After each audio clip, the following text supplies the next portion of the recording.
Aujourd'hui, je vais vous raconter une longue histoire qui s'appelle Boreal Express.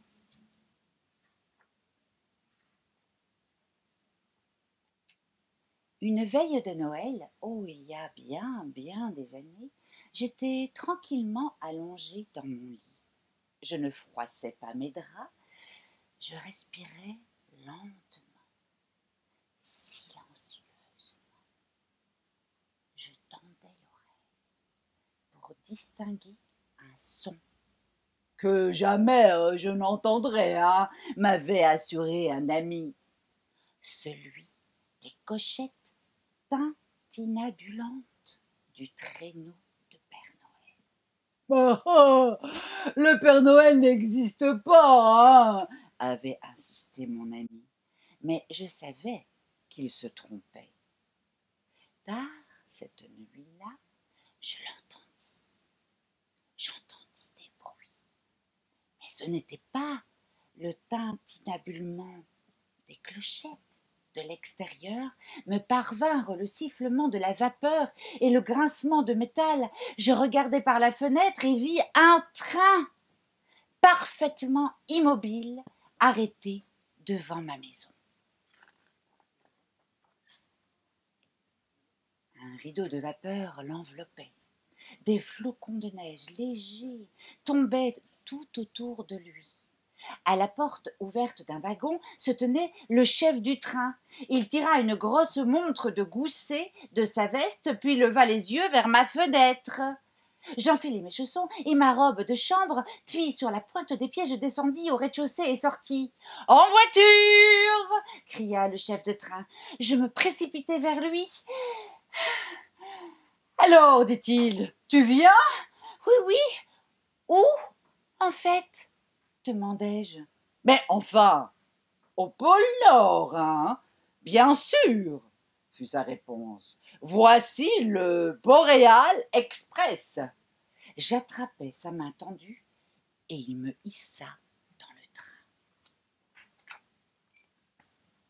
Le train était plein d'enfants, tous en pyjama et en chemise de nuit. Nous chantâmes des cantiques de Noël et mangeâmes des bonbons au cœur de nougat blanc comme la neige. Nous bûmes du chocolat chaud épais et riche comme des barres de chocolat fondu. Dehors, les lumières des villes et des villages clignotaient au loin, tandis que le Boreal Express fonçait vers le nord.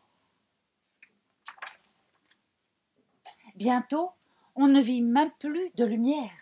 Nous traversâmes des forêts froides et sombres où des loups efflanqués rôdaient et des lapins à la queue blanche se cachaient à l'approche de notre train qui traversait dans un bruit de tonnerre l'immensité silencieuse. Nous escaladâmes des montagnes si hautes qu'il nous sembla frôler la nuit. Mais le Boreal Express ne ralentissait jamais, toujours plus vite. Nous foncions, gravissant des pics et dégringolant dans des vallées comme des wagonnets, des montagnes russes. Les montagnes devinrent des collines, les collines des plaines tapissées de neige. Nous traversâmes un désert de glace, la grande calotte glaciaire polaire. Des lumières apparurent au loin. On aurait dit les lumières d'un étrange paquebot naviguant sur un océan glacé. « Voici le pôle Nord !» annonça le chef de gare. Le pôle Nord, c'était une ville gigantesque qui se dressait solitaire au sommet du monde, rien que des usines où se fabriquaient tous les jouets de Noël. D'abord, nous n'aperçûmes pas un seul elfe. Il se rassemble au centre de la ville, nous expliqua le chef de train. C'est là que le Père Noël offrira le premier cadeau de Noël. Et qui reçoit le premier cadeau ? Demandâmes nous, tous en chœur. Le chef de train répondit. Il choisira l'un d'entre vous. Regardez! Regardez! Cria l'un des enfants. Les elfes! Regardez! Dehors, nous vîmes des centaines d'elfes, tandis que notre train se rapprochait du centre du pôle Nord. Il dut rouler au pas, tant la rue fourmillait de la foule des assistants du Père Noël. Quand le Boréal Express se trouva bloqué, il s'arrêta et le chef de train nous laissa descendre. Nous frayâmes un chemin dans la foule et atteignîmes les premiers rangs d'un large traîneau. Devant nous se dressait le traîneau du Père Noël. Les rennes étaient impatients. Ils piaffaient et caracolaient sur la glace, secouant les clochettes d'argent attachées à leur harnais.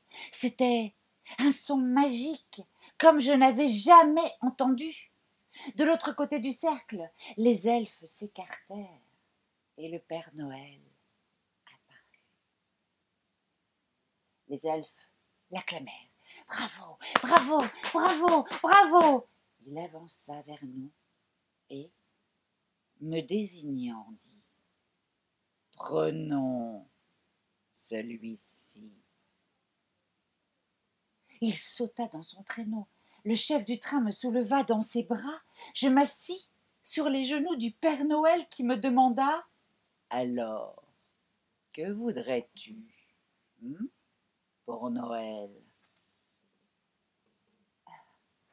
Je savais que je pouvais tout demander, mais ce que je désirais le plus au monde ne se trouvait pas dans les gigantesques sacs du Père Noël.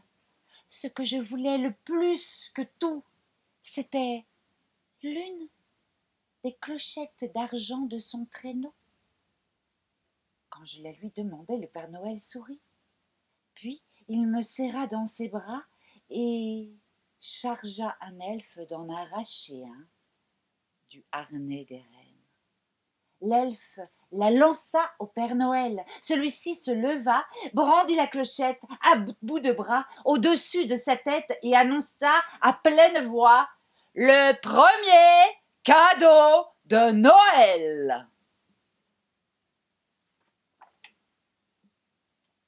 Une pendule sonna minuit. Les elfes poussèrent des « Hurrah !» Le Père Noël me tendit la clochette et je la glissai dans la poche de ma robe de chambre. Le chef de train m'aida à descendre du traîneau. Le Père Noël cria le nom des reines un par un et fit claquer son fouet. Son attelage s'élança et s'éleva dans les airs. Le Père Noël décrivit d'abord un cercle au-dessus de nos têtes, puis il disparut dans le ciel polaire, noir et glacé. Dès que nous fûmes réinstallés dans le Boréal Express, les autres enfants demandèrent à voir la clochette. Je mis la main dans ma poche, mais je n'y rencontrais qu'un trou. J'avais perdu la clochette d'argent du traîneau du Père Noël. Redescendons, vite, la chercher, dit un enfant. Mais le train, lui, s'ébranla tout à coup et se mit à rouler. Nous rentrions chez nous. J'avais le cœur brisé d'avoir perdu la clochette. Quand le train atteignit ma maison, tout triste, je laissai les autres enfants. Je restai sur le pas de ma porte et agitai la main pour dire au revoir. Le chef du train dit quelque chose au moment où le train repartait, mais je ne l'entendais pas. « Quoi ?» hurlai-je. Il plaça ses mains en porte-voix autour de sa bouche. « Joyeux Noël !» Et le Boréal Express déchira l'air d'un coup de sifflet et partit à toute vitesse. Le matin de Noël, ma petite sœur Sarah et moi ouvrîmes nos cadeaux. Quand il sembla que tout avait été déballé, Sarah découvrit une petite boîte derrière l'arbre. Mon nom était inscrit dessus. À l'intérieur, je trouvais la clochette d'argent. Et ce mot, Trouvez ceci sur le siège de mon traîneau. Recoue ce trou à ta poche, signé Père Noël. je secouai la clochette. Elle rendit le son le plus merveilleux que ma sœur et moi ayons jamais entendu. Mais ma mère dit « Oh, bah c'est vraiment dommage. »« Bah oui, hein, dit mon père. Elle est cassée. » Quand j'avais secoué la clochette, mes parents n'avaient rien entendu. Non.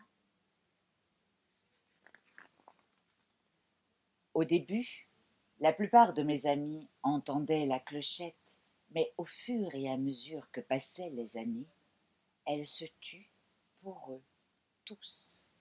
Même Sarah, un Noël, découvrit qu'elle n'entendait plus son doux chant. Bien que je sois devenu maintenant très vieux, la clochette sonne toujours pour moi, comme pour tous ceux qui y croient vraiment.